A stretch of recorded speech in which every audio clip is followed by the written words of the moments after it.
Hey guys, I'm S. Dan Wolf. Welcome back to the channel. Very exciting week for Paradox, and I think a lot of us just nerdy gamers in general. And that is pretty much culminating with the City Skylines II announcement, which a lot of us saw coming when they said that they were going to do this big Paradox show.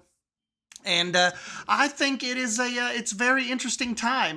I'm very interested in jumping in on this early. I was telling Poison Blade and a couple people just yesterday that I don't really believe I got into City Skylines probably pre-pandemic. I'd say it was 2018, 2019-ish.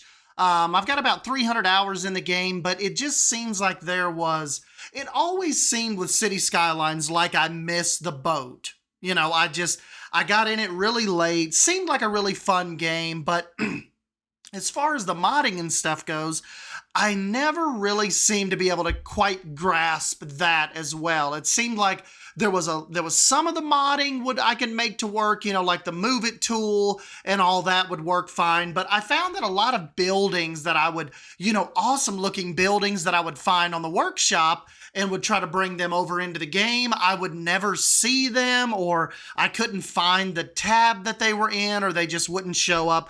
Could have totally been incompetence on my part, but I always just felt like the modding with City Skylines was really convoluted. And if you wanted to match anything like you would see on YouTube or you would see online, you're talking hundreds and hundreds of mods. And actually, I'm kind of hoping City Skylines, I hope they pump enough into it to start that you don't automatically have to turn to mods. Hopefully they learned a lot from the mods that have came out over over the 8 years, essentially, and add those into the vanilla game. There's a lot of questions about whether things are going to transfer over, and we actually heard from Colossal Order. They said that your workshop items from City Skylines will not transfer over to City Skylines 2. They do plan to have modding, and they're not ready to release any information about that just yet, but they said they're working on an advanced modding experience. So hopefully that means maybe they'll streamline it a little easier, make it to where, you know, if you see, like, what was it? King Leo was, I believe, one of my favorite modders. If you see one of his awesome realistic buildings on the workshop, you can literally click it and then it's in the game. It's not like this, you know, big kind of, I have to go in and activate it or turn it on. Like, it was a mess for somebody that wasn't a hardcore player.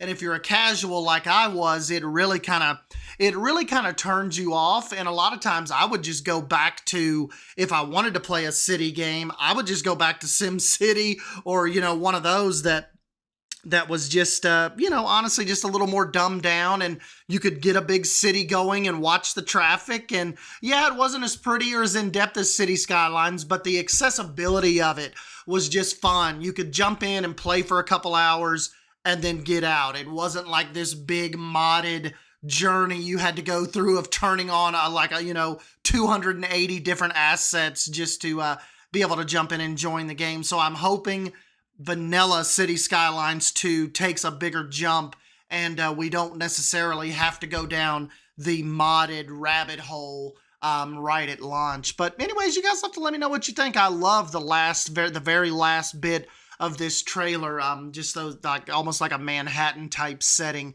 with all the islands that are presented in that. Just so freaking cool, and I'm excited for it. I'm kind of wanting to see kind of how they go about it.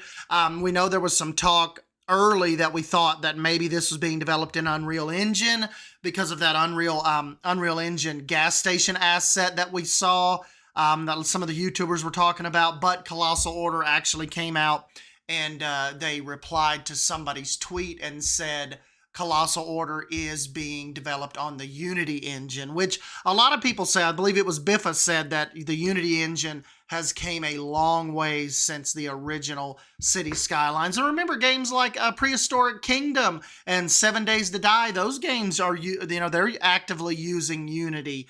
And we get some absolutely beautiful screenshots from Prehistoric Kingdom and, some of that foliage work that you see in that game, and even some of the building pieces. So, we'll just kind of have to hold our judgment until they show us some real gameplay. Hopefully by this summer, we will get some or, maybe even by this middle of spring, we'll get some in-game screenshots, and we'll kind of see what these buildings are going to look like. But anyways, just wanted to jump in and let you know, yes, City Skylines 2 is absolutely on my radar. And yeah, let me know what you guys think about it. Are you excited? Are you worried that it's not going to be, it's not going to have enough leap forward from what they presented with City Skylines? Or are you absolutely pumped for this? Let me know down below, and I'll catch you in the next video.